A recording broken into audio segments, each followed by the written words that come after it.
Muy bien, muy buenos días, mis amados hermanos. El Señor les bendiga. Qué bueno volver a encontrarnos por este medio.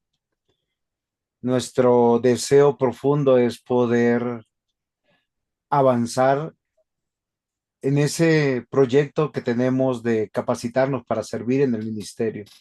Un proyecto que tiene un lema desde el seminario es capacitarnos o entrenarnos o disipularnos. Estamos en el curso de una pastoral para la familia o para el hogar y esta es nuestra tercera clase. Damos la bienvenida al pastor Ismael y pastor, ¿cómo está usted? Muy buenas tardes. Lo invito a comenzar en oración antes de entrar en este tema.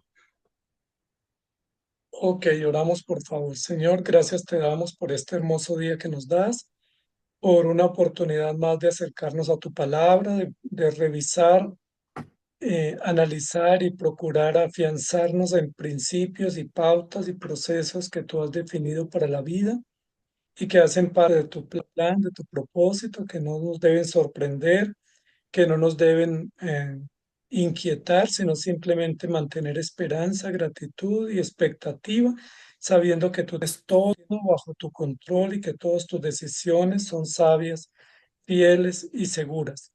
Gracias por este tema que estamos hablando en esta oportunidad sobre la pastoral de la familia, cómo la iglesia, los pastores y el evangelio tienen respuestas, desafíos y encargos para los hogares y cómo los hogares también son desafiados a apoyar la iglesia, a comprometerse para servir al Señor y para fortalecer la vida comunal, la vida pública de la iglesia. Y en esa medida, tanto los hogares cristianos como la iglesia se forjan unidos junto a ti y a tu palabra, Señor, para vivir para tu gloria. Danos la sabiduría y permítenos llegar a buenas conclusiones guiados por ti y que honren tu nombre, Señor, y que sean acordes a tu voluntad. Te lo pedimos con acción de gracias en Cristo Jesús. Amén. Amén.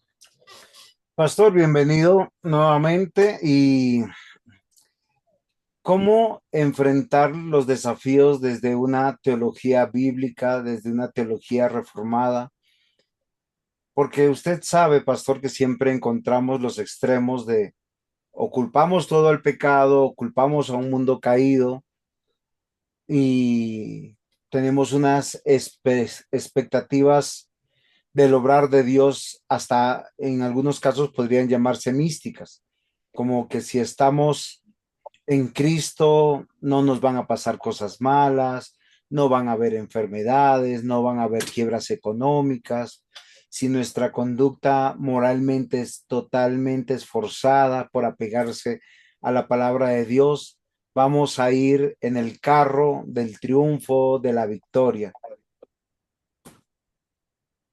Ok, pastor, muchas gracias. Y es un tema que es muy interesante, para muchos quizás no, porque para muchos el Evangelio es un asunto espiritual, místico, eterno, en el aire, pero cuando se aterrizan estos conceptos, a veces nos sentimos como que no estamos hablando de las cosas de Dios, como que hablamos de cosas comunes.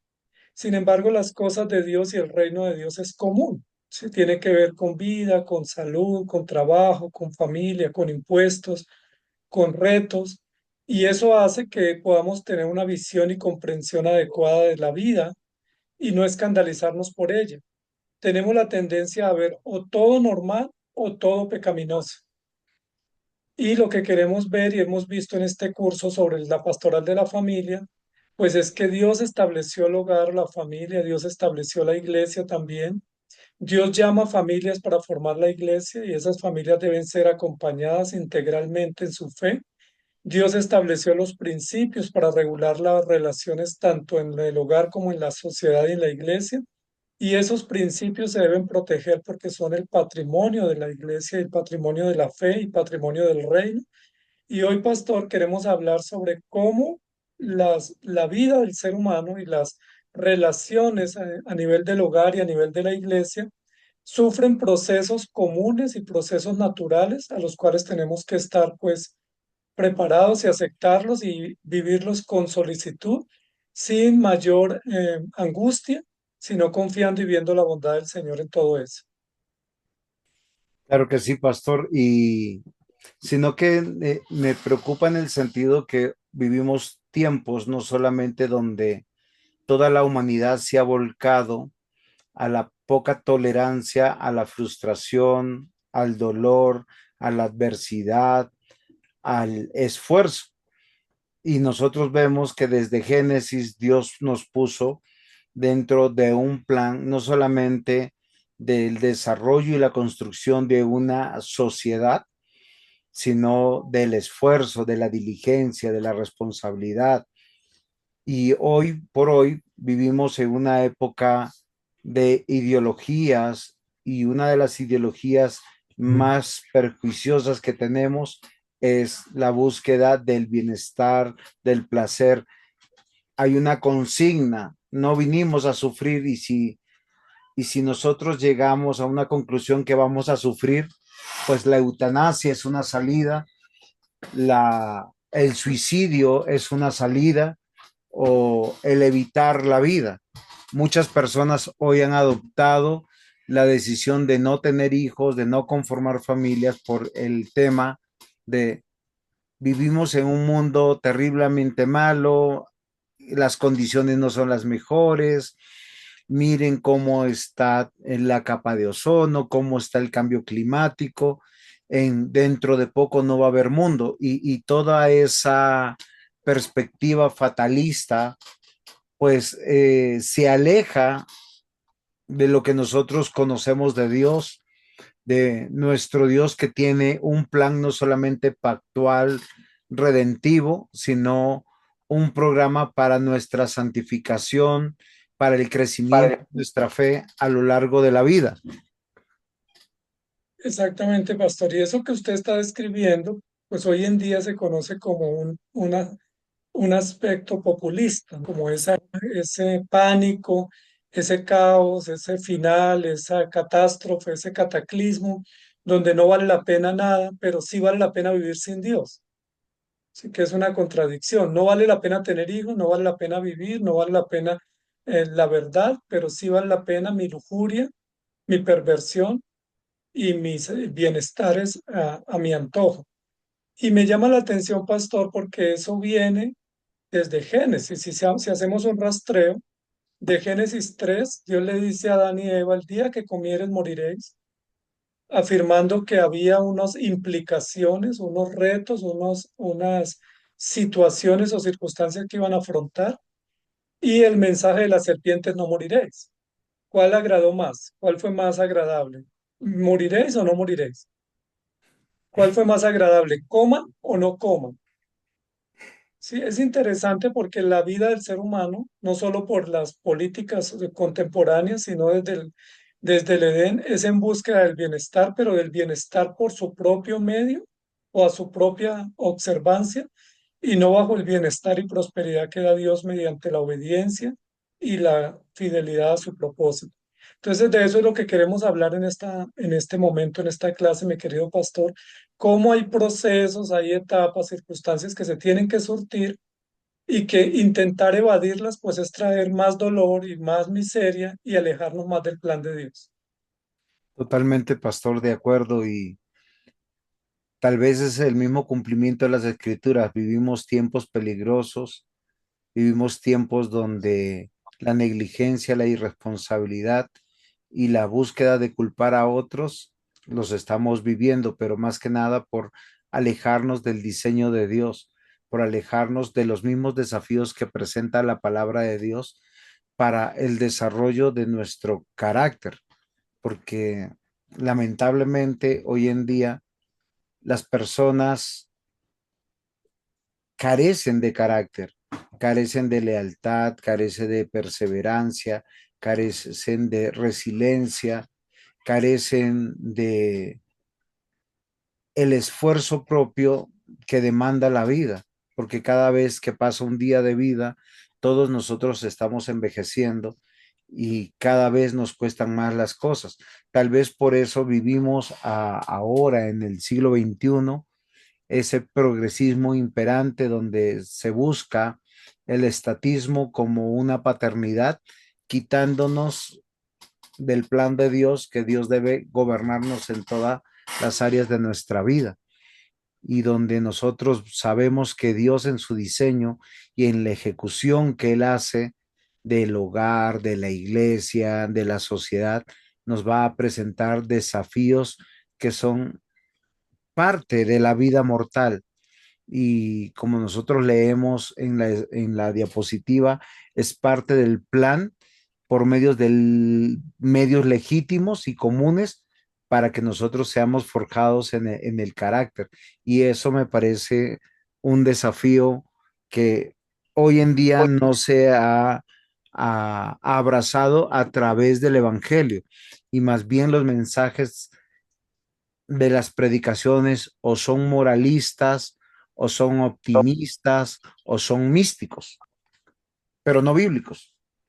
Exactamente. Y a todo eso le pudiéramos llamar populismo, que es una caricatura del discurso para generar unas reacciones y unos llamados de atención interesantes, más no correctos, más no instructivos, no virtuosos, sino que honren a Dios, sino simplemente para mover masas.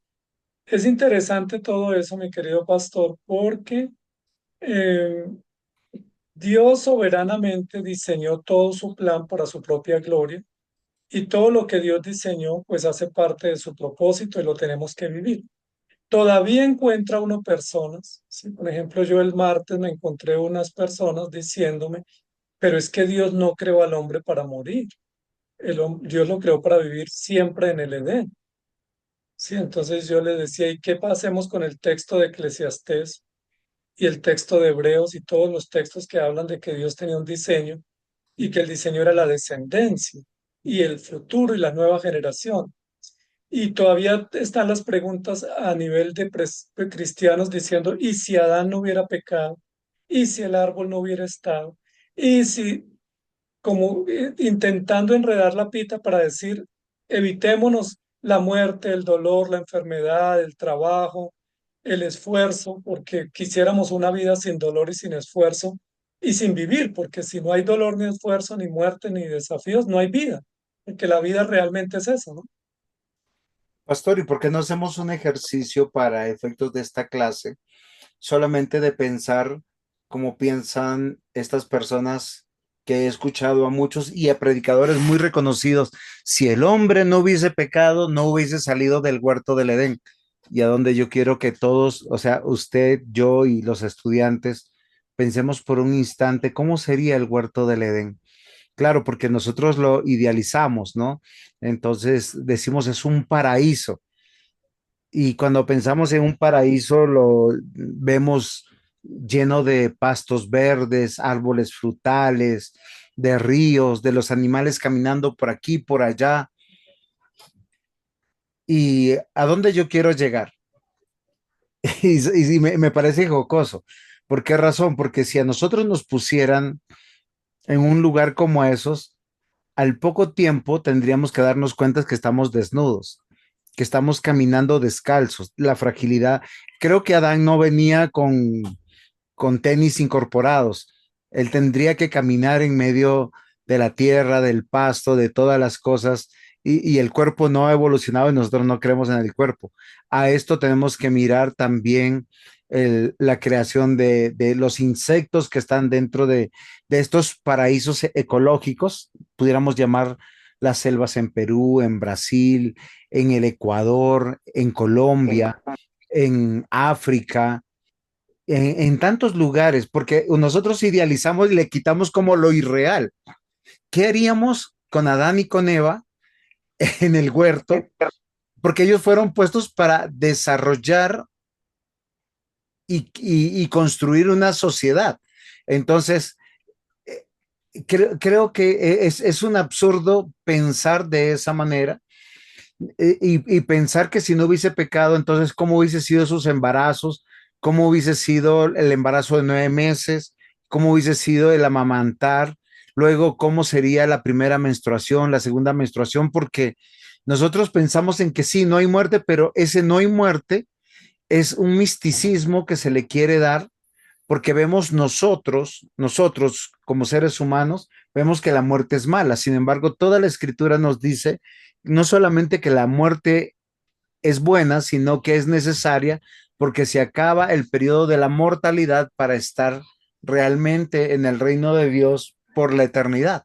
Y ahí creo que se cae desde un sentido común lógico, y yo he estado en lugares inhóspitos, así medio selváticos, donde uno hasta para alimentarse, para abrigarse, porque los climas fríos, las épocas del año están dentro del diseño de Dios, porque la tierra está alrededor del sol, a veces se acerca, a veces se aleja, y todo ese diseño, porque por lo menos no creemos en la evolución.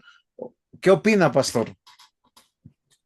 Pues que es bastante irreal, bastante hollywoodesco y que quienes tal piensan, pues imaginan un paraíso donde todo está ya hecho para vivir. Y resulta que Dios les dijo fue, labren la tierra, cultiven y trabajen. Y ahí ya nadie quiere porque si no la gente estaría en los campos.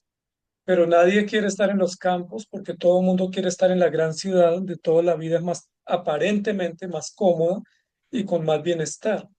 Entonces, lo que usted está diciendo es totalmente inverosímil en cuanto a, como, a idealismo, porque es como, ¿qué tal? Es como cuando uno dice, ¿qué tal que yo hubiera nacido en otro país y que hubiera nacido rico? Pues es un sueño, un espejismo que en realidad no corresponde a un análisis racional, porque mientras suspiro y mientras deliro, se me va la vida, ¿no? Hay gente que se le va la vida suspirando y diciendo, ¿por qué no nací en otra tierra? ¿Por qué no me quisieron? ¿Por qué no tuve una herencia? Bueno, y se le fue la vida y no trabajó. Entonces lo que estamos viendo es que Dios diseñó, eso también tiene que ver con la rebeldía, ¿no? Yo ayer hablaba de la soberbia y de una soberbia pasiva, porque a nosotros nos es fácil ver la soberbia como resistente y beligerante, pero esa soberbia pasiva de estar diciendo, no estoy contento en mi país, quisiera otro país, no estoy contento con mi cuerpo, quisiera otro cuerpo, no estoy contento con mi economía, si hubiera tenido una familia rica como padre, pues eso también es soberbia porque falta de gratitud, falta de comprender la providencia y de deleitarme en las provisiones que Dios da. Puede que para mí sean pocas, pero son necesarias y suficientes para el sustento. Entonces la familia la diseñó Dios para su gloria y no es para que nosotros deliremos como el que está buscando la mujer perfecta, el hombre ideal, el príncipe azul. O sea, se les va la vida esperando ese príncipe o esa princesa y mientras tanto tienen que enfrentarla con una mujer real y un hombre real y unas relaciones complejas.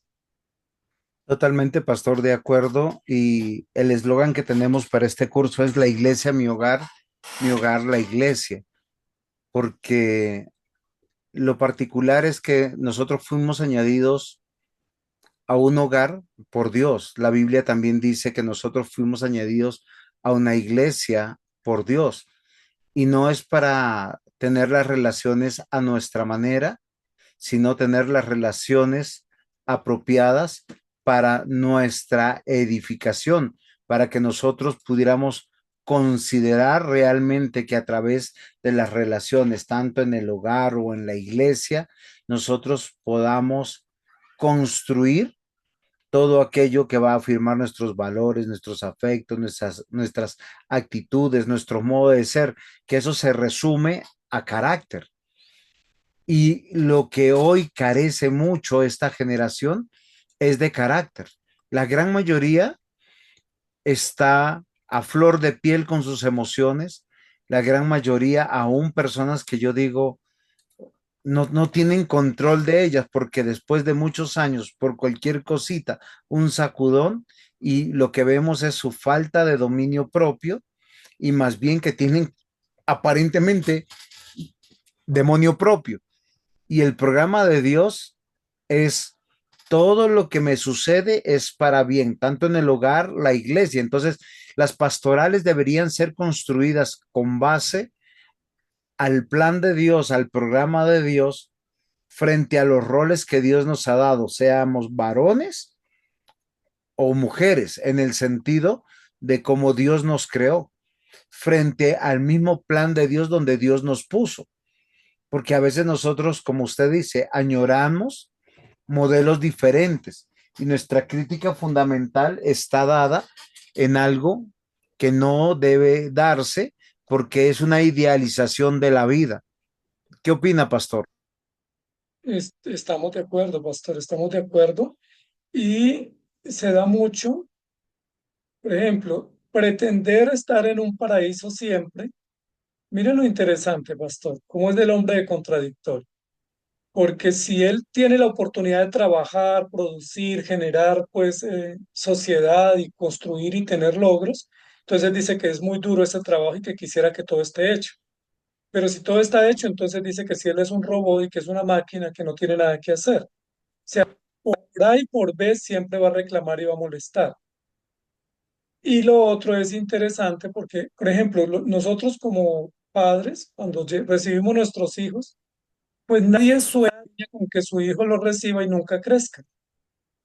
No, uno sueña con que uno recibe a su hijo en la maternidad y uno está diciendo en un año ya camina, en 2, 3 años lo saco a hacer diligencias al parque, en 7 años está yendo a jugar conmigo o a comprar o a acompañarme y en 18 años ya lo estaré pues entregando a la sociedad como un joven adulto. ¿Por qué estamos pensando eso? Porque eso es sentido del diseño y de las etapas normales. Ninguno está diciendo en 15 años mi hijo estará en pañales. Sí, lo voy a tener igualito porque así es que yo lo quiero tener y así es como pretendo que la vida siga. Entonces, si el hijo crece, ¿qué es lo que nos está pasando a nosotros? Pues nos envejecemos porque no es, no tiene sentido que mi hijo crezca, pero yo no me envejezca. Y que si él se vuelve maduro y se va a casar, pues yo ya estoy abuelo. Y si él ya es padre, pues yo ya estoy Anciano. muriendo. Y es el diseño natural, o sea, yo no entiendo por qué le ponemos tanto misterio. Yo veo a los hermanos en la iglesia orando para que no se enfermen, orando porque están muy tristes por su vejez. Yo, pues la vejez es tan natural, la enfermedad, las separaciones, las despedidas, que se independicen nuestros hijos es tan normal. De hecho, lo anormal es que no suceda. Eso sería el fenómeno. Totalmente, pastor. Entonces creo que este curso nos debe de ayudar a entender que hay unos procesos naturales, tantos en el hogar como en la iglesia, los cuales van a formar el carácter.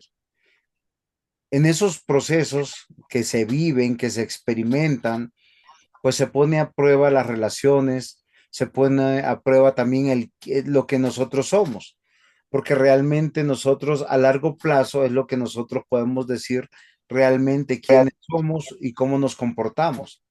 Y siempre me llama poderosamente la atención lo que el Señor Jesús dijo: aprended de mí que soy manso y humilde de corazón. Son las dos únicas cosas que nosotros se nos manda a aprender de Jesús. Y Pablo dijo: sean imitadores de mí como yo de Cristo. Pero las personas prefieren, y de hecho, si uno se da cuenta, en la misma sociedad, la gente prefiere los atributos incomunicables de Dios para convertirse en superhéroes. O sea, ellos quisieran ser omniscientes, omnipresentes, inmanentes, tener fuerzas extraordinarias, control de la naturaleza, control del tiempo, control de la vida.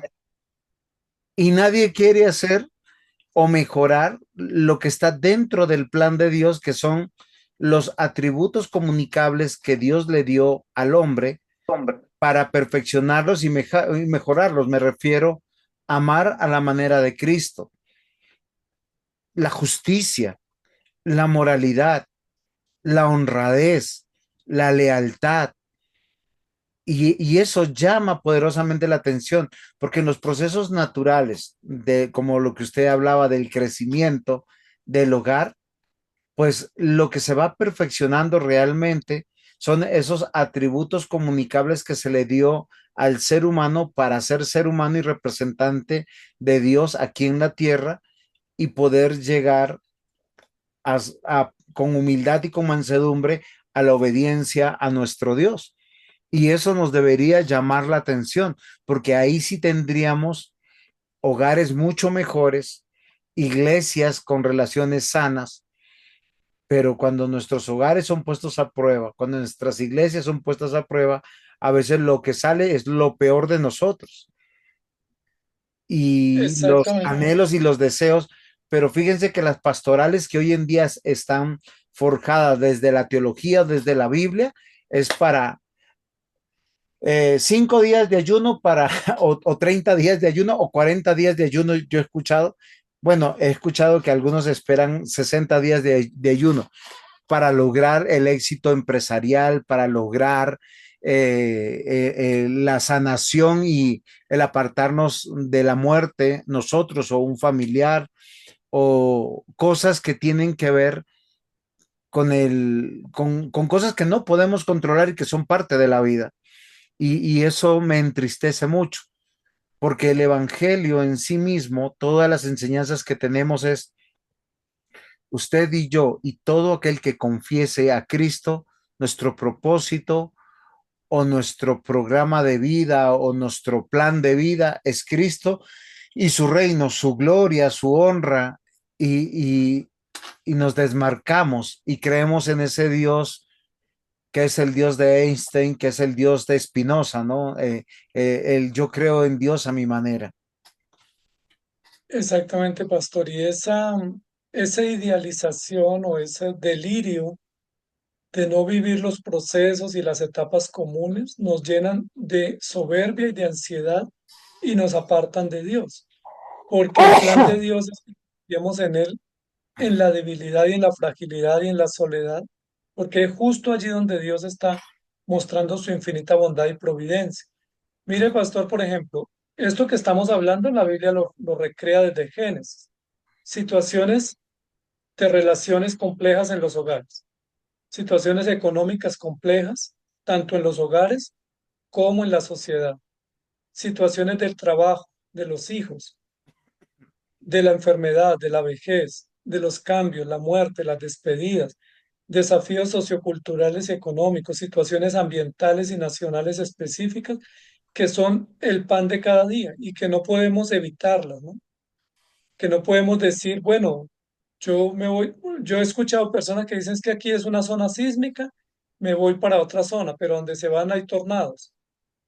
Y si se mueven de los tornados, se mueven y hay maremotos o se mueven y hay huracanes. O sea, donde vayamos que no hayan desafíos económicos, sociales, culturales, civiles, naturales, que hagan parte de los desafíos que Dios pone para que nosotros enfrentemos y que no necesitemos depender y confiar del Señor. Entonces, lo que yo quiero es que con su merced podamos estudiar y decir que estos desafíos son comunes. No es malo envejecer, no es malo la muerte, no es malo los retos económicos, no son malos las despedidas, no son malos las situaciones ambientales, pero en medio de todas esas realidades tenemos que confiar en el Señor y entender cómo y para qué Dios las provee y cómo gestionarlas y no llenarnos de angustia o de soberbia pretendiendo evadirlas cuando son comunes, son necesarias. Llevamos 3 clases, pastor, hablando del peligro de la percepción o lo que sería el sentido común, que es lo menos común que hay, ¿no?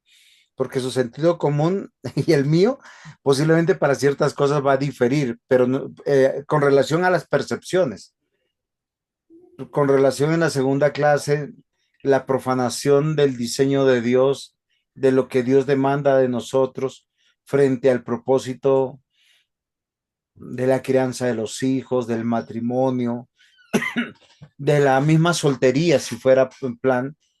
Hoy nosotros vemos cómo las personas abrazan el populismo, porque prefieren los lugares donde se da un mensaje que agrade a todos y no que forme a todos. Y algo que yo he encontrado en la palabra de Dios es que un solo mensaje mueve de muchas maneras ricos y pobres, sanos y enfermos, viejos y jóvenes, adultos. Y me parece interesante porque todo tiene que ver con el reino de Dios y con la gloria de Dios y no con nosotros. Y ese evangelio personalizado, ese evangelio cosificado, materialista, pudiéramos decirlo, ese evangelio que hasta hace muy poco de la prosperidad, que no creo que deberíamos llamarlo ni evangelio ni de prosperidad porque es una desgracia, es un robo y un atraco con Biblia, ha afectado a nuestras generaciones. Porque si nosotros planteamos actividades para el crecimiento, la meditación de la fe, de la oración, de el estudio bíblico, tenemos mucha aversión de los mismos miembros de nuestras iglesias. Y creo que Dios planteó desde Deuteronomio 6 ese cronograma. Mediten mi palabra, aprendan mi palabra, repitan mi palabra y va a ser de generación en generación. ¿Hasta cuándo? Hasta cuando te mueras. Exactamente, pastor. Y ese tema del populismo, de los teorías o programas para apartarnos de la verdad, pues es terrible porque terminamos siendo guiados por falsas doctrinas, como pare de sufrir, como tú no mereces esto, como tú no aceptes esto. Y ese mercantilismo de la fe lastima muchísimo los hogares porque les dicen, por ejemplo, que no puede haber enfermedad, que no puede haber muerte, que no puede haber pobreza, que no puede haber dolor y que pues todo eso es una situación o del pecado o del diablo, un pecado no confesado, cuando en realidad muchos de esos momentos en la vida de los hogares pues son realidades comunes que tenemos que enfrentar con los principios que Dios nos da. Nosotros recientemente vimos los salmos y decíamos que hay salmos de la vejez, salmos del enfermo, salmos cuando hay persecución, salmos cuando nos sentimos tristes y solos, indicando que todos esos desafíos son comunes. Sí, son realidades naturales. Jesús también los enfrentó, que fue perseguido, que fue calumniado, que fue traicionado, que fue abandonado. Y si Jesús, siendo el Hijo de Dios, los enfrentó y no se inquietó por ellos, sino que mantuvo su fe y su confianza y su obediencia, pues es un llamado a nosotros también para comprender que son desafíos comunes y desafíos que ponen a prueba la fe. O sea, es mucho más honorífico aprender a envejecer con dignidad, creyendo y confiando en el Señor, que decir no voy a envejecer porque el envejecimiento es del diablo. O la muerte es del diablo. Bueno, eso también, No, pero el no, que es que tiene lo las que llaves pasa es que de las la muerte, personas atribuyen que la muerte física es del diablo. Y solo se entiende la muerte física en el sentido de la muerte, de la separación del cuerpo del alma. Cuando nosotros desde la creación vemos que está dentro del diseño de Dios la muerte como un evento natural, porque el plan de Dios, y cuando nosotros vamos al plan de Dios tenemos que referirnos al decreto de Dios, o sea, cómo Dios dispuso y son todos sus propósitos declarados en la eternidad para la creación, para la redención, para el establecimiento de todas las cosas, ya que los decretos de Dios son eternos e inmutables. Él lo decretó de su libre libertad, con un único interés. Él quiso revelarse, darse a conocer. Entonces sus decretos son, o su decreto es perfecto, y dentro del decreto está la circunstancia, el tiempo, la historia. Él hace lo que a él le place porque él es Dios. Y el plan de Dios abarca su gloria, abarca la manifestación del trono de Dios, de su Hijo. Y nosotros olvidamos eso porque nos quedamos enmarcados posiblemente en la temporalidad de nuestra vida y de nuestra humanidad. Y aunque nosotros vemos el pecado y Dios no es responsable del pecado, nosotros vemos que Dios todo lo dirige para bien y Él está en control. Y con solo esa consideración, nosotros deberíamos saber que muchos de los que están en nuestras iglesias nunca serán ricos. ¿Por qué? Porque Dios conoce su corazón. Y muchos de los que están dentro de nuestras iglesias posiblemente van a ser ricos, porque Dios también conoce su corazón, conoce quiénes son y conocen cómo van a ser instrumentos ambos dentro de la sabiduría de Dios, ya que estos procesos no son malos, al contrario, son necesarios y son maravillosos porque así como afectan a veces una persona, una familia, una iglesia local, a la vez están afectando tantas otras circunstancias y todo funciona de manera perfecta y uno al final dice, oiga, qué chévere, esto tenía que ser así. Gloria a Dios. Y a veces nosotros nos queremos desmarcar de esa realidad, pastor, de que Dios está en control porque soberanamente Él decretó todas las cosas, absolutamente todas las cosas. Y hago un paréntesis ahí, aunque para nosotros el tema del pecado es un misterio y no lo podemos explicar desde una perspectiva clara para nosotros. Sí, pastor. Y otra, añadamos otro comentario adicional a todo eso, y es que esos procesos hacen parte del reino de Dios, honran a Dios y nos conducen a la plenitud. Es decir, oponernos a los procesos naturales del diseño es decir que no queremos que haya plenitud, que no queremos que haya un reino de Dios glorioso y ser como el palo en la rueda para evitarlo. ¿Se acuerda, pastor, cuando Jesús le dijo a los discípulos, es necesario que yo muera? ¿Qué le dijeron? Uy, Dios, no hablemos de ese tema, qué susto. Hablemos de otro tema, no, ni lo pensemos. Y el Señor les dijo a Pedro, le dijo, apártate de mí, Satanás, porque me eres tropiezo, porque no pones la mira en las cosas de arriba. Cuando Jesús les dijo que iba a resucitar, tampoco lo creyeron. Por eso se fueron a pescar y Jesús fue y los encontró en la orilla del mar, retomando sus labores anteriores. Entonces, miren lo interesante, porque cada vez que yo digo rechazo la enfermedad, rechazo el dolor, rechazo la muerte, rechazo las despedidas, La lo que estoy diciendo adversidad, es, las me, pérdidas. me opongo al plan de Dios. Es decir, yo soy el primer enemigo al plan de Dios. Yo soy un diablo como Pedro, diciendo en ninguna manera esto te acontezca, cuando era lo que tenía que suceder. O sea, si yo le digo, yo decía esta semana en un devocional, en un funeral, decía, la Biblia dice que los días nuestros en promedio son 70 años.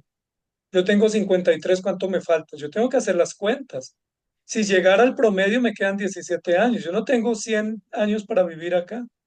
Yo tengo 17 en promedio, según ese dato, que debo aprovechar y debo preparar todo porque pues ya O sea, estoy el resto acercando. La sería gente dice, sobre tiempo.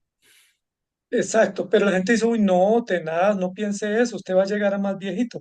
No, la Biblia da un límite y tenemos que ser sabios, pero yo no pudiera decir, no, yo voy a vivir siempre, porque eso no es una verdad, eso es un engaño. Fácilmente, pastor, cuando nosotros abrimos las escrituras, vamos a encontrar procesos que Dios hizo para ciertos hogares en particular, pero mostrándole Dios a su pueblo que primero todo era para bien, todo era para su gloria y todo tiene que ver con el reino de Dios. Me explico. Job, un hombre riquísimo, en un abrir y cerrar de ojos, perdió sus riquezas, perdió 10 hijos, perdió su salud. Y Job dijo, Dios dio, Dios quitó, a Dios sea la gloria. La declaración de la palabra de Dios es, Dios bendijo a Job y Dios le quitó todo a Job. Él no atribuyó a Satanás.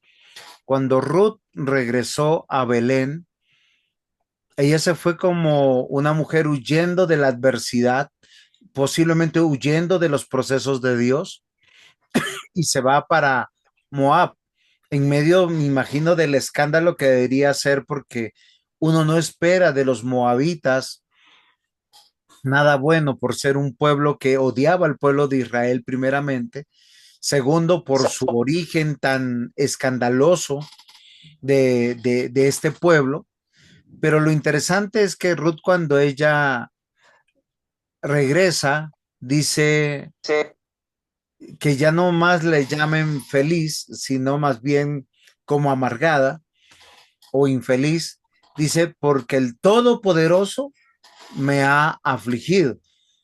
Eh, y eso también fue un proceso que está dentro del control de Dios, porque al final del libro de Ruth nosotros nos damos cuenta que las cosas no fueron a la manera de Noemí, de su esposo, de Malón, de Kelión, sino de cómo Dios se glorifica, tanto así que vemos a Ruth, una moabita, en el linaje de nuestro Señor Jesucristo. Otra de las familias escandalosas y que uno no le ve ni pies ni de cabeza es la familia del rey David.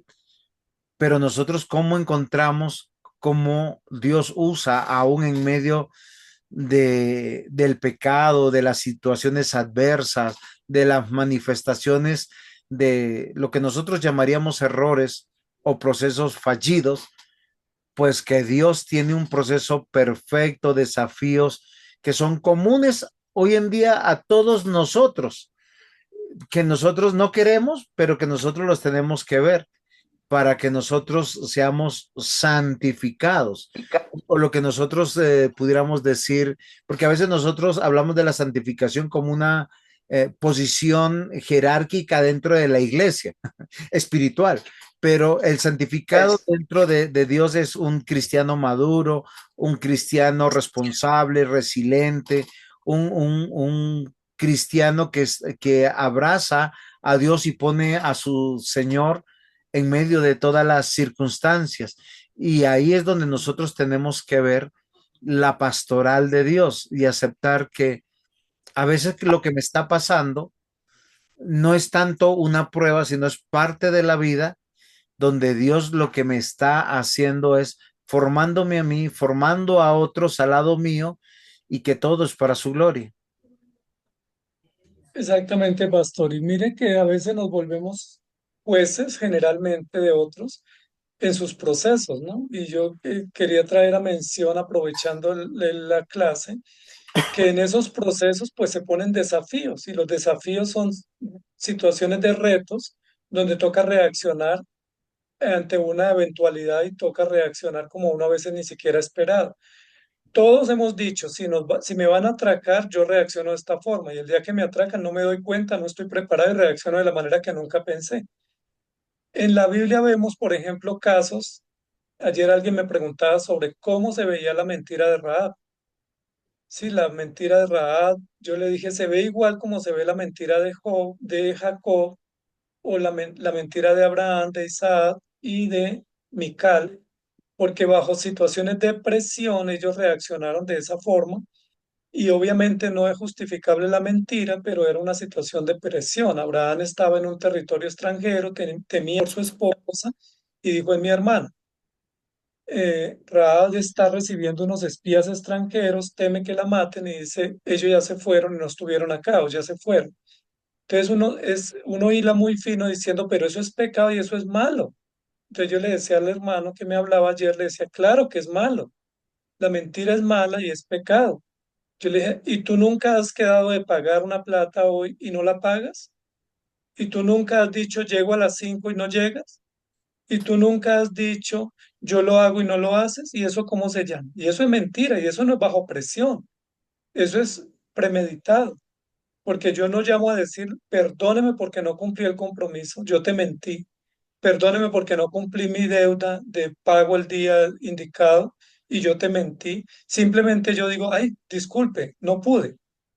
Entonces yo le decía, por supuesto que la mentira es pecado, pero en un proceso de presión, si a uno llegan a la casa y le dicen, está su familia, lo vamos a matar, yo no sé cómo reaccione uno, pero es diferente a esa mentira normal que no hace parte del proceso, sino que evidentemente es un incumplimiento o una forma natural de quedar mal sin ruborizarnos y sin aceptar que estamos diciendo mentira, ¿no? Yo te digo, nos vemos mañana y no nos vemos y después digo, ay, se me olvidó o no pude. Sí, pero eso no quita que yo te mentí.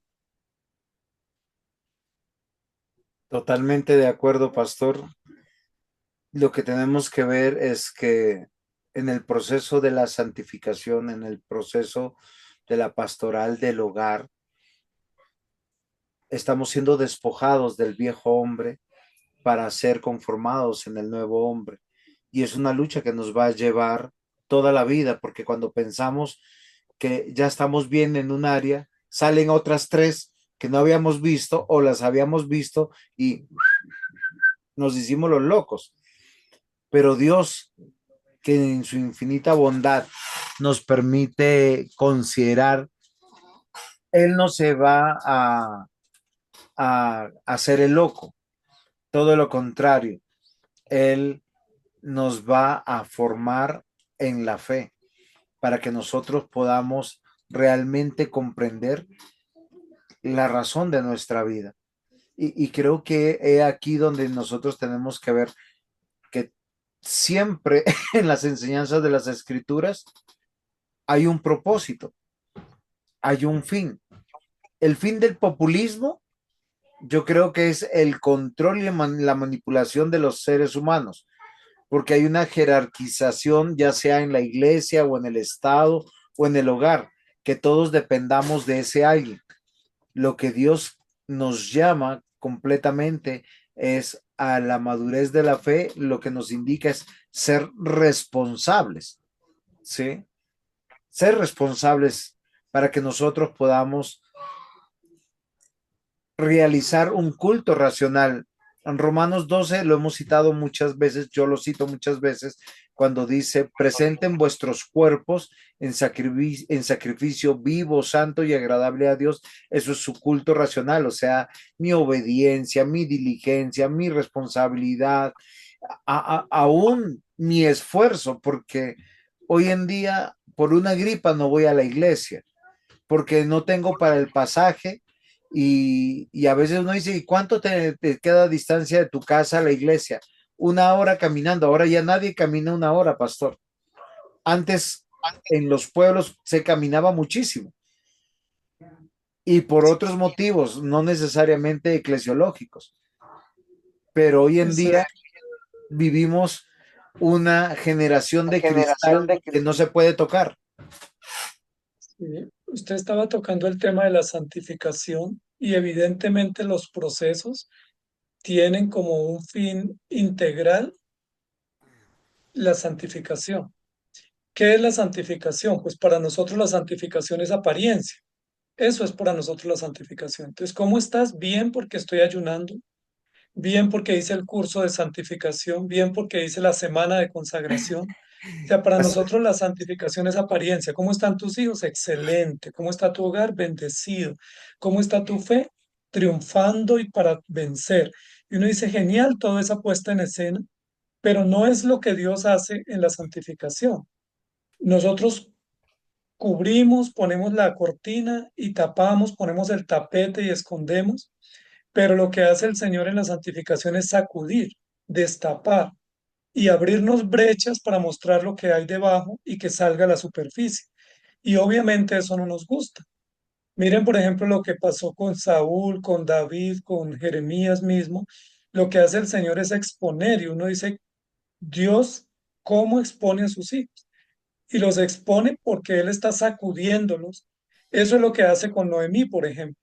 Nosotros no hubiéramos sabido que esta mujer tuvo periodos de gran amargura por hechos muy fuertes que vivió, por procesos muy duros, pero nosotros la veíamos como la dulce dama, la dulce hermana y la dulce modelo de una mujer virtuosa, piadosa, pero luego en ese proceso que vivió de migración, de dolor, de muerte, pues salió una faceta que nadie conocía, pero que era necesaria que saliera para que ella aprendiera a confiar en el Señor. Job también, Job lo veíamos como el gran maestro y el gran juez que impartía justicia y todos se rendían a su conocimiento, pero era importante saber cómo iba a enfrentar el dolor, la miseria, la humillación pública y cómo Dios lo sacude, ¿sí? Le escarba, lo incita para que salga lo que está escondido y es necesario que salga para que Dios obre. Y eso es el proceso de santificación genuino, no el que nosotros presentamos, que es encubrir. Totalmente. Creo que desde que abrimos la Biblia, pastor, encontramos esos procesos, a veces personalizados en un personaje, en un nombre, en una historia, a veces en un hogar, a veces en todo el pueblo de Dios, un pueblo insignificante que fue escogido por Dios, porque realmente la historia de la Biblia comienza a ser escrita en el desierto y se nos cuenta de dónde venimos, quiénes somos, y para dónde vamos y por qué estamos aquí.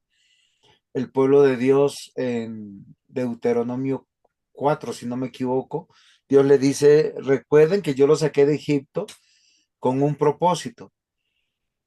Dios los enriqueció a pesar de ser esclavos y todo el propósito de darle dones, talentos y riquezas tenía que ver con el tabernáculo.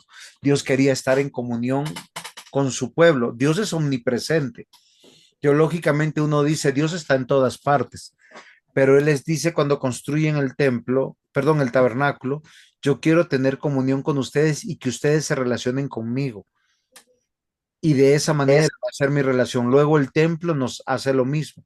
Cuando el templo de Salomón es destruido, y estoy por entrar en la iglesia en el estudio de Ageo, Ageo, Zacarías y Malaquías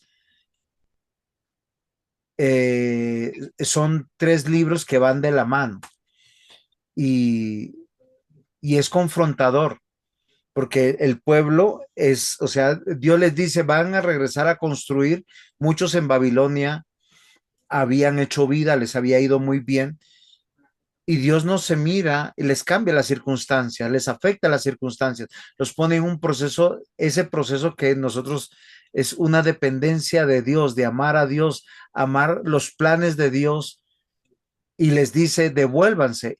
Y lo interesante es que el gobierno persa del momento, Ciro, los manda con ofrendas, con dinero, con cosas, y ellos construyen, y ellos al ver la adversidad, en vez de continuar con la construcción, dicen, es que no podemos, no es tiempo todavía de construir, y se acostumbraron a adorar a Dios en medio de un templo medio construido, medio refaccionado, pero lo que sí se preocupaban eran de decorar y adornar sus casas.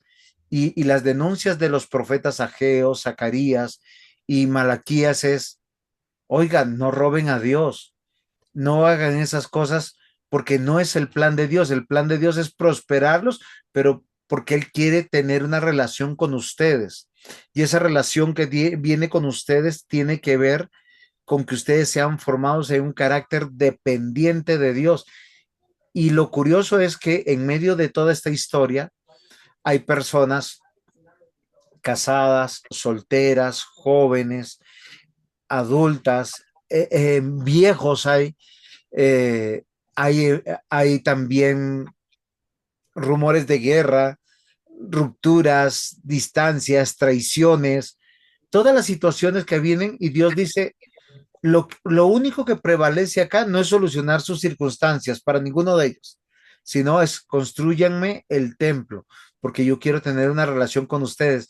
Y hoy en día no tenemos un templo como el tabernáculo o como el templo de Salomón o el templo de Zorobabel, pero tenemos ese templo que somos nosotros mismos, donde nosotros a veces queremos prosperar y embellecernos sin Dios cuando la verdadera belleza es una relación con Dios y ver lo que Dios está haciendo en nosotros para confiar y depender de Él, una relación estrecha. Y de eso se trataría una pastoral correcta para entender que esta vida, como usted nos lo decía hace muy poco, son 70 años el promedio general. Oiga, eso es muy poquito tiempo para equipararlo con la eternidad. Y eso es lo que nos debería interesar hoy en día. Pero la gran mayoría de las personas están más preocupadas de lo temporal, aún en medio de lo, llamémoslo así, espiritual. ¿Por qué razón? Porque nosotros nos damos cuenta. A veces hay personas que sirven en las iglesias simplemente por sus conveniencias o familiares o económicas o sociopolíticas o de amistad, cuando no tiene que ver con nuestra gloria, sino con la gloria de Dios, cuando tenemos que buscar la integridad del reino de Dios. Y eso me llama poderosamente, pastor, la atención, porque hoy no se predica ese evangelio de ser leales, de ser fieles, si no se predica lo que la persona quiere escuchar, las respuestas y los consejos de los pastores es a veces guardar silencio, tolerar vidas impías. Y una de las denuncias que hace Zacarías dice, es lo siguiente, o sea, dice, su vida contaminada, cuando se acercan al templo, lo contaminan todo. El templo, por llegar al templo, no los va a santificar. Ageo lo dice también de la misma manera. Malaquías también denuncia la actitud de los sacerdotes, porque ellos en pro del edicto de Esdras hacen cosas que no convienen y replantean su vida. Hoy es mucho más fácil ese evangelio populista de todo estará bien, eres el hijo del rey, te va a ir bien, no te enfermarás, no envejecerás, todo te irá bien. Algunos han encontrado la fuente de la juventud, pero es una ironía para yo decirles que hoy en día la iglesia no está en muchos casos avivada, sino enceguecida, perturbada, guiada por personas que son inconscientes, los dirigen hacia sus ministerios y no los dirigen hacia Cristo. Sí. Pastor, es interesante que nosotros entendamos que los procesos los tenemos que pasar porque son necesarios y que los procesos nos enloquecen, porque cuando uno dice es que yo me gano la vida con mi trabajo, pero viene un proceso donde no puedo trabajar, entonces uno dice, ¿ahora de qué vivo? ¿Sí? Cuando mi esperanza está en Elimelech y Elimelech muere, cuando mi esperanza está en Belén y me toca irme de Belén, cuando mi esperanza está en mis hijos y mis hijos mueren, cuando mi esperanza está en mis padres y mis padres me abandonan. O sea, fíjate cómo esos procesos enloquecen, porque nos dejan sin base y nos sacuden, porque nosotros estamos acostumbrados a decir, bueno, yo tengo mi trabajo, mi salud, mi casa y ahí estoy bien. Pero cuando me quedo sin salud, sin trabajo, sin ingresos, pues comienzo a patinar, pero es justo ahí donde Dios se glorifica. Me llama mucho la atención que Dios humilló muchas veces al pueblo y a los líderes. Por ejemplo, a Elías lo humilla mandándolo donde una viuda, porque es que ahí dice, es que había muchas otras o muchos lugares más dignos para mandar a Elías, que era el gran profeta, el mero mero, pero lo manda a una aldea apartada donde una viuda que no tenía ni para ella comer. Eso es humillante porque es bueno, y entonces aquí que nos vamos a morir los dos, vine a ser testigo de la muerte de esta viejita, pero fue ella la que Dios usó para proveerlo. ¿O qué decimos de los dos ancianos que estaban cuando Jesús fue presentado en el templo? Que eso era humillante para la oligarquía y la diplomacia religiosa del momento, que quienes validaron el nacimiento de Jesús y estaban en la expectativa de su espera, no eran los jóvenes, sino los ancianos, los abuelitos. ¿O qué decir de niños como Josías o como Samuel, que terminan revolucionando periodos históricos y no fueron los jóvenes, no fueron los adultos los que lo lograron? ¿O qué decir de mujeres despreciables como Rahab o mujeres como sin mayor oportunidad como Esther o como Débora, que terminan liberando al pueblo en medio de unas oportunidades desafiantes para la sociedad? Entonces, lo que queremos decir es, los procesos son necesarios y cuando esos procesos nos estremecen como la enfermedad, la vejez, la muerte, las migraciones, el hambre, las inundaciones, pues es justo allí donde la providencia se hace mucho más grande y no podemos prescindir de nadie, ¿no? Porque a veces, por ejemplo, ¿quién pastoreó a Noemí en esos años de amargura? ¿Quién se le arrima a una mujer amargada, viuda, pobre y vieja? O sea, ¿quién se le arrima? ¿Quién la pastorea? ¿Quién la escucha? ¿Quién es su paño de lágrimas? Pues Dios proveyó una extranjera despreciable, pero que fue la mujer silenciosa que la acompañó. Y al final vemos toda la vindicación de ella en el plan de Dios. O sea, ¿quién apuesta por una persona sufriente? ¿Quién apostó por David en su tiempo depresivo o por Job en su sufrimiento? Pero ahí estaba la pastoral como gritando, ayuden. Los grandes amigos que viajaron desde lejos vinieron para animarlo y consolarlo. Ese fue el objetivo, pastoralmente muy loable, pero al final del libro dice, pero no lograron ni animarlo ni consolarlo, porque pues tomaron senderos y propuestas distintas a escuchar, comprender y dar esperanza. Entonces me preocupa o me pregunto cómo nuestras pastorales, como usted lo decía, pastor, están lejos de acompañar, respaldar, ver esperanza, ver respuesta en medio de, porque no es muy taquillero eso, no es más taquillero planear bautismos numerosos, es más taquillero llenar auditorios, es más taquillero tener jóvenes vibrantes que un hogar gerontológico en la iglesia. Sí, es mucho más taquillero tener pues luces, cámara y acción que estar con la viuda, con el huérfano, con el que muere, con el triste, con el desolado, con el migrante, porque pues eso no tiene mucho, no es muy valioso. Quiero continuar con eso de más taquillero. Es más taquillero denunciar el pecado del otro. Es más taquillero hablar mal del otro para ganarme a otros. Es más taquillero la traición y la deslealtad. Pero lo que yo he encontrado, pastor, en el Evangelio, en las escrituras, todas las escrituras, no importa en qué libro yo me ponga, es que el Evangelio es antiterapéutico. No sé si me estoy dejando entender, porque la terapia de hoy en día es yo te escucho, yo te entiendo, yo valido tus emociones, yo te apoyo, tú puedes todo. Y el Evangelio es, eres gusano, eres pecador, eres objeto de la misericordia de Dios, tú eres insignificante, de lo peor de este mundo escogió Dios para llamarte a ser ministro del Evangelio o pastor o esposa de pastor o hijo de pastor o anciano o diácono o miembro de una iglesia.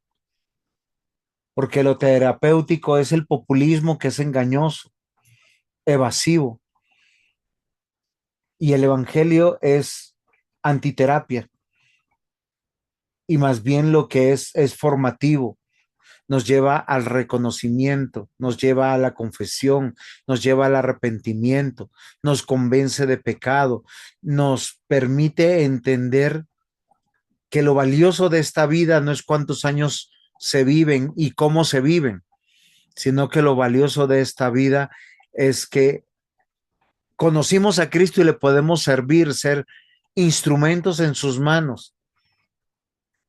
Pero lamentablemente hoy vivimos una sociedad frágil y una iglesia frágil. Una iglesia cuando tú le dices pecadores, están en manos de un Dios airado, se levantan y se van a escuchar palabras de ánimo, palabras de consuelo, palabras donde la teología de la predicación te deja en el aire, en las nubes y no te aterriza a una vida de verdad, de compromiso. Y es algo que a mí me llama poderosamente la atención. Y no sé, pastor, si usted piensa o qué piensa, porque me surgió en medio de las clases que estamos teniendo y de esta clase, que Dios no hace en ninguno de los ejemplos como, ay, pobrecito, venga, yo te entiendo, pero Jonás, estás molesto y yo sé que mis decisiones te han afectado, entonces tú tienes que comprender que tú eres el único. No, Dios a Jonás hizo que lo echaran del barco, le dio transporte gratis, le dio en las fauces de un pez gigante, fue escupido en la playa y avergonzado, tuvo que predicar y en medio de su rebeldía, aún lo que le daba sombra, porque él estaba ahí expectante para ver qué es lo que Dios hacía y no para bien, sino para mal. Dios le quitó aún la calabacera que le daba sombra y le quitó su comodidad, su bienestar y lo denunció como alguien que se aira, se enoja. ¿Por qué? Por nada. Y me parece muy interesante eso, pastor. ¿Usted qué piensa? Está sin volumen, pastor. Pues me parece, estoy totalmente de acuerdo que dentro del diseño de Dios, incluso del diseño ontológico que no tiene nada que ver con el pecado, sino con el diseño de creación, pues la voluntad de Dios para el hombre es que trabaje, que se esfuerce, que se sacrifique, que la luche, como dicen hoy, que sea pues diligente. Ese es el propósito de Dios. Fíjense, es interesante, pastor, porque si Dios hubiera querido que el hombre tuviera bienestar en el Edén, pues no le hubiera construido una granja, le hubiera No lo hubiese construido puesto una casa. desnudo. Exacto, le hubiera puesto una casa con hamaca, con todos los servicios, con wifi, y no hubiera tenido que trabajar, sino que las aves le traían su comida.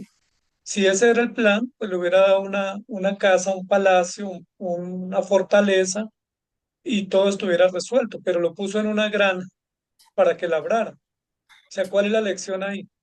Pues la lección era de esfuerzo, no era una postal, era un campo de trabajo donde tenía que enfrentar toda la hostilidad de los climas, la hostilidad de la inclemencia de estar a la intemperie, de tener que afrontar la vida, como dice, con esfuerzo y labrando la tierra con dureza.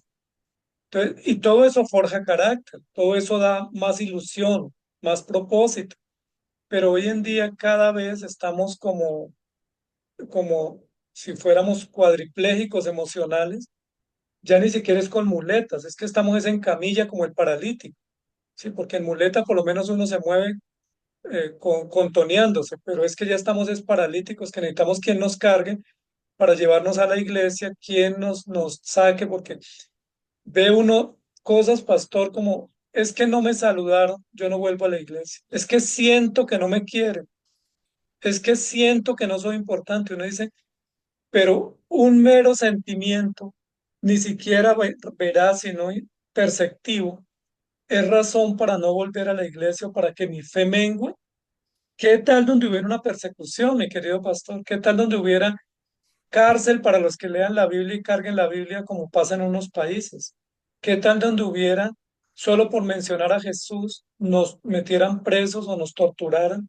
O sea, si solamente con que no me pusieron a dirigir o porque no me saludaron, ya me inquieto de manera tan lastimera, tan frágil como si fuéramos inútiles, pues uno dice, pues vaya, vaya, qué sociedad la que estamos construyendo. Porque la iglesia termina siendo entonces es un nido de amor donde todos tienen que sentirse amados, cuando ese no es el plan de la iglesia. El plan de la iglesia es que las coyunturas en sus movimientos y exigencias naturales forjen, tonifiquen, estructuren y solidifiquen el cuerpo. O sea, ¿cómo se forma una estructura? ¿Por qué nuestras coyunturas en las extremidades o en los órganos donde hay músculos y hay coyunturas son fuertes? Porque son exigidas toda la vida para caminar, para movernos, para saltar, para subir, pero si no fuera así, no podríamos ni estirar la pierna. Y en la iglesia a veces tenemos ese tipo de relaciones y en los hogares, ¿no? Ay, no le hable así al niño porque él se pone triste. No le diga eso porque él se aflige. Ese tema no se lo toquemos porque él se desanima. Y ahí pues estamos como si fuéramos niños cristales con relaciones, parecen como si fueran como de esas hojitas de aloe vera que se quiebran tan fácilmente y se descuartizan. Tenemos que reconocer que Dios puso un programa, aún un programa de predicación para edificarnos. Muchas personas pasan su vida entera leyendo salmos, proverbios y los evangelios, porque los otros libros de la Biblia no los entienden. Y eso es lamentable. Y mucho de la pastoral de las iglesias, la que se aprueba, es no incomodemos a los creyentes. Y ese populismo es engañoso, como estaba en la diapositiva anterior, evasivo. Y nos quiere hacer creer que nos acepta a Dios como somos y a pesar de lo que somos. Y la Biblia no dice eso. La Biblia dice que Dios está despojándonos del viejo hombre.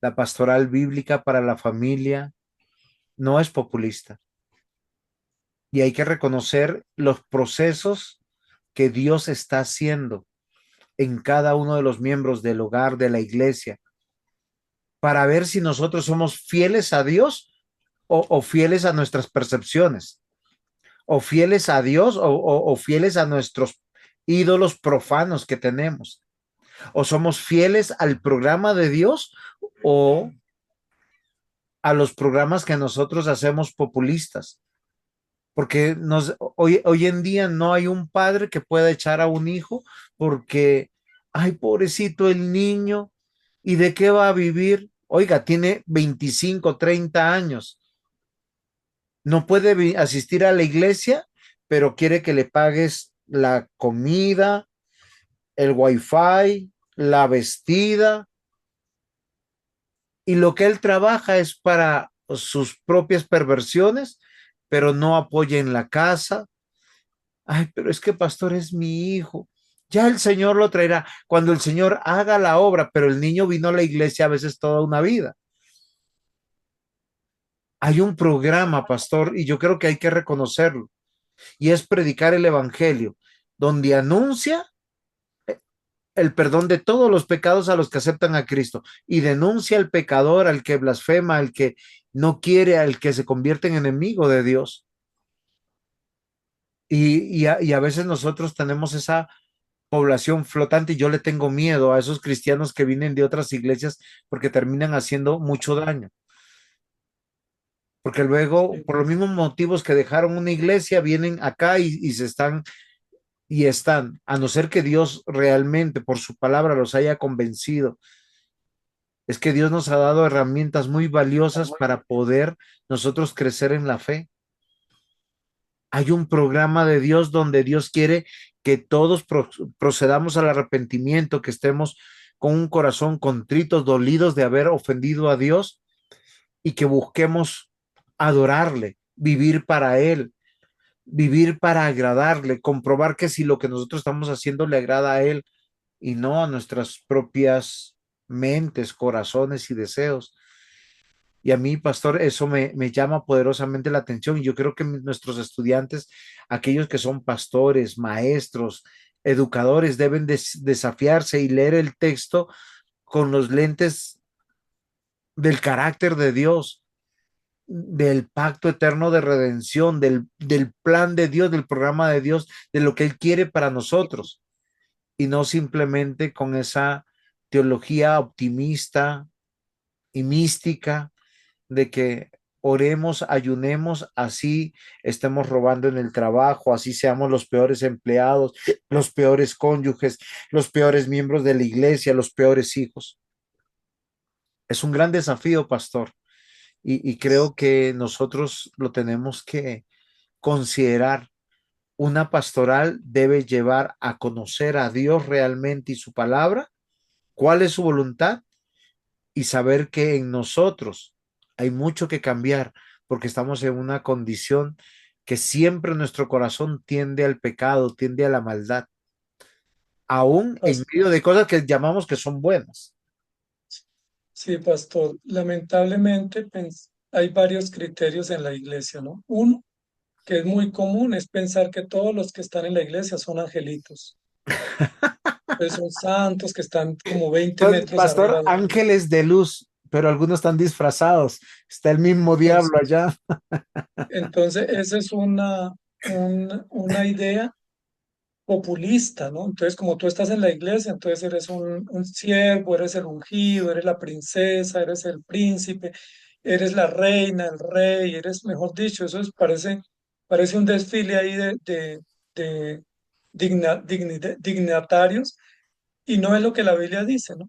Hay otra idea también respecto a la iglesia, es que la iglesia la conforman personas que son tan carentes, pero tan delicadas, tan como un bebé cuando uno se lo entrega en la maternidad, que tú lo tienes que cargar con cuidado, y lo tienes que acostar con cuidado, porque si no se lastima. Y resulta que los que estamos en la iglesia somos rebeldes, somos obstinados, somos desafiantes. No somos personas suaves, ni fáciles, ni dóciles.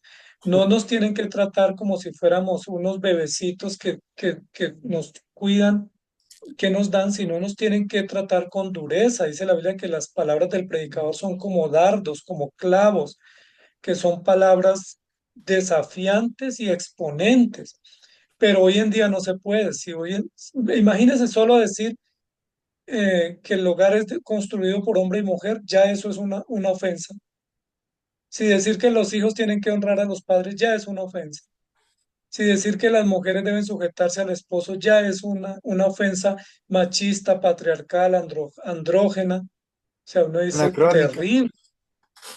Entonces, la iglesia se ha quedado maniatada porque ha comido cuento de que somos o ángeles, que estamos ya no sé cuántos kilómetros lejos de la tierra, o que somos tan delicaditos que no se nos puede decir nada porque enseguida abortamos y yo no quiero ser piedra de tropiezo, pero piedra de tropiezo soy cuando tolero y cuando no soy claro y cuando no soy específico y directo y cuando no llamamos las cosas por su nombre. Eso sí es ser piedra de tropiezo, porque es un engaño decirle al niño no vas a tener problemas o decirle a la persona no vas a enfermarte o no vas a morir o el sufrimiento no es de Dios.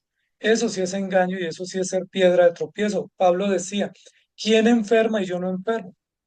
¿A quién no lo traicionan? A mí no me traiciona. O sea, Pablo hace eco de realidades comunes y procesos comunes que son parte de la vida y que forjan el carácter y que muestran la gracia y la providencia del Señor.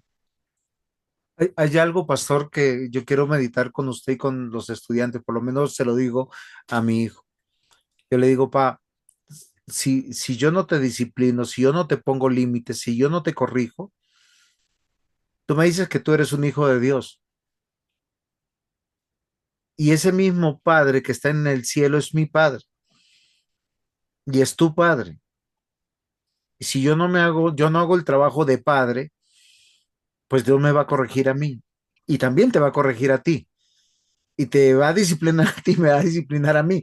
Entonces, yo por lo menos prefiero corregirte y llamarte la atención a ti porque es mi deber, pero también tú tienes que entender que ese es el cuidado de Dios y es la provisión de Dios, porque ese es el proceso de crianza, es el mismo proceso de discipulado en la iglesia.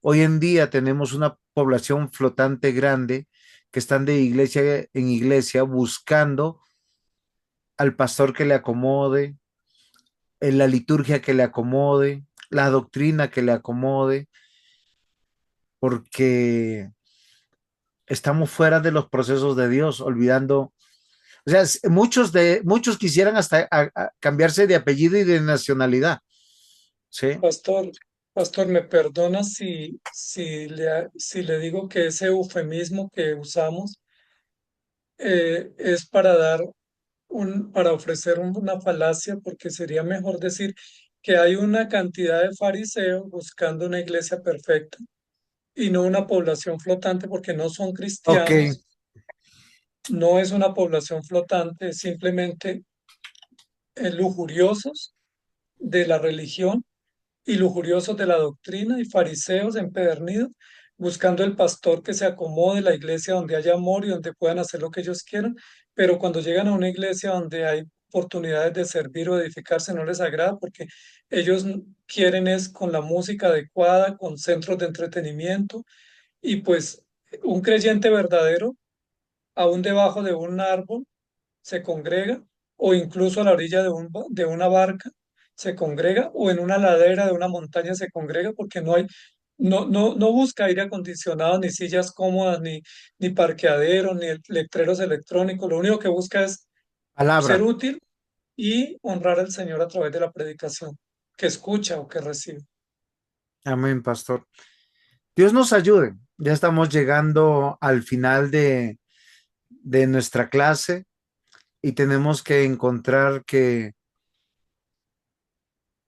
la madurez en la fe no es un proceso, no es algo mágico, es un proceso dentro de los procesos naturales de la vida para evidenciar qué hay en nuestro corazón. Solo usted sabe hasta cuando se machuca un dedo, se quema una mano, qué es lo que abunde en su corazón, si bendice o maldice. Le va a doler a los dos, pero en la madurez cristiana usted va a saber, solo hasta cuando pasamos por la prueba o por la tentación o por las dos, es cuando realmente sabemos qué hay en nuestro corazón.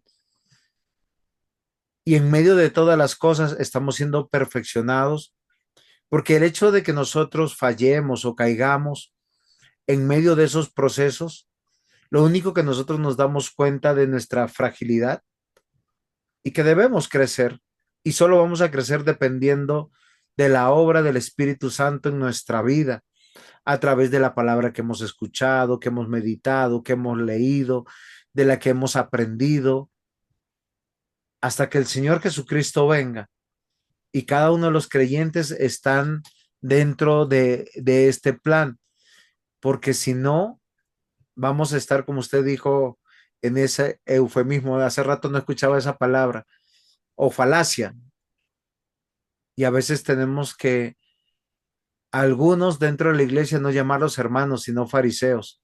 O nosotros mismos podemos decir, por mucho tiempo estuvimos en la iglesia como fariseos, pero hoy vemos a Dios y vemos el rostro de Dios y decimos como dijo Isaías después de haber denunciado los pecados del pueblo: ay de mí que soy muerto, porque soy de labios inmundo. Y eso tiene que ver con la obra de nuestro Señor Jesucristo en nuestro corazón, en medio de los procesos que me mostró quién realmente soy. Porque a veces el problema de la gran mayoría del pueblo evangélico es que piensa que está levitando en medio de las nubes y no está en medio de la tierra, en medio de pecadores como usted, como yo, que necesitamos no de la crítica, sino de sus oraciones, de un amor en Cristo, de sostenernos unos a otros. Pero, pastor, el Señor ha comenzado una buena obra y la está perfeccionando en cada uno de sus hijos. Y Exacto, pastor. Y perdón que no lo dejé terminar. no, tranquilo, lo único que siempre recuerdo el texto de Judas 1, 24 y 25, porque ese es el destino del creyente, ser presentado sin mancha, sin arruga, delante de nuestro Dios, y lo hará nuestro Señor Jesús con gran alegría. Pero Sí, eso es un proceso el proceso de planchado es un proceso y quema y duele y vaporiza y nos limpia. quería solamente mencionar que cuando hablamos de proceso, nosotros juzgamos las etapas y no juzgamos el proceso en conjunto. Entonces es muy fácil, al estilo de Pablo, decir, Juan Marcos no me sirve porque vio una etapa, pero no logró ver el proceso. Y es muy fácil juzgar a Salomón y juzgar a David y juzgar a Jacob, pero no ver el proceso. Es muy fácil juzgar a Abraham y no ver el proceso. Sí, hoy en día es muy fácil decir, bueno, supe esto de ti, entonces me aparto porque tú no eres digno de mi amistad o de mi servicio o de mi colegaje, pero realmente tenemos que ver el proceso y el proceso lo tiene Dios bajo control y lo está haciendo para su gloria. Amén. ¿Cuántos desecharían a Rahab, pastor? ¿Cuántos desecharían a Noemí? ¿Cuántos a Ruth? ¿Cuántos desecharían a Esther por ser reina en un país impío? ¿Cuántos desecharían a Salomón, ¿no? Porque se desvió su corazón. Pero al final del proceso es lo que cuenta, ¿no? Porque el final del proceso es Dios tiene un plan, Dios sacó adelante su plan, Dios sostuvo su propósito y todo brilla como la luz del sol al mediodía. ¿Cuántos no quisieran arrancar el nombre de Ra, la ramera de la Biblia? Porque como ellos son tan espirituales, pero bueno, pastor, muchas gracias. Ha sido, creo, un buen tiempo. Gracias a nuestros estudiantes. Esperamos hacerlos pensar. Recuerden, la teología lorito es un pecado. O sea, repetir lo que uno lee por repetir no está bien. Hay que construir un pensamiento teológico. Hay que construir una comprensión teológica y empezar a hilvanar sobre lo que estamos aprendiendo. Y ese es el desafío que tenemos hoy con nuestros estudiantes de América Latina en español. No hablamos otro idioma, por lo menos yo no. Entonces el pastor Imael sí habla dos, por lo menos el portugués y el español. Pero lo que sí nosotros podemos decir, ojalá el Señor haga algo en medio de nuestras iglesias para crecer, para madurar y para poner nuestros ojos en el autor y consumador de la fe. Porque una pastoral adecuada es poner nuestros ojos en el reino de Dios y en su rey que está sentado en el trono y no en las circunstancias de esta vida. que son temporales, muy temporales. Exactamente. Y no juzguemos las etapas, sino los procesos, porque las etapas muestran muchas verrugas y muchas inconsistencias, pero el proceso es el que vale, porque es el proceso que Dios está forjando. Cuando me golpean, yo lloro y grito y me molesto, pero ese golpe forja y entrena y capacita. Y a veces no tenemos la sabiduría para ver lo que Dios está haciendo. Es muy fácil juzgar, pastor, es que su hijo es indisciplinado, es que su hijo no se aprendió el versículo, es que su hijo lo vi entrando y saliendo. Y no es así, esas son etapas, son pequeñas circunstancias, pero ¿cuál es el proceso? No logramos ver el conjunto y el panorama y eso nos distrae y nos hace ser jueces implacables y no ser pastores eficientes en el encargo. La pastoral es discipulado. Pastor, muchas gracias, queridos hermanos. Nos vemos para la tertulia. Esperamos sus preguntas, sus aportes, sus disensiones también. Bendiciones.